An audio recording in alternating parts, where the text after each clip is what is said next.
ছিল রাজা, তার রানী, কিন্তু একটিও সন্তান নেই। রাজা প্রতিদিন দোয়া করতেন, হে আল্লাহ, আমার বংশে আলো দাও, সন্তান দাও। একদিন বনের পথে এক দরবেশ এসে রাজাকে বলল, মহারাজ, দুঃখ করো না, আমি তোমাকে দুটি ফুল দিচ্ছি, একটি লাল, একটি নীল। যে রানী লাল ফুল খাবে তার হবে লাল কমল, আর যে নীল ফুল খাবে তার হবে নীল কমল। রাজা আনন্দে দুটি ফুল দুই রানীকে দিলেন।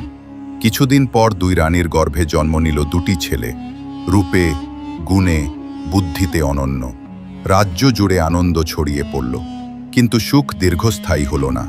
রাজ্যের এক দুষ্ট মন্ত্রী রাজাকে ভুল বোঝালো, মহারাজ, এই ছেলে অশুভ নক্ষত্রে জন্মেছে, এরা রাজ্যে বিপদ আনবে।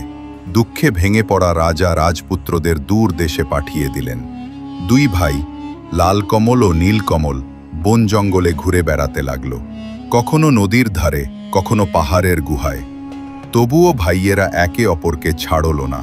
এভাবেই তারা একদিন পৌঁছে গেল এক জাদুর রাজ্যে, যেখানে বন্দী এক পরী তাদের অপেক্ষায় ছিল। কি হলো এরপর জানতে হলে শুনো পর্ব 2।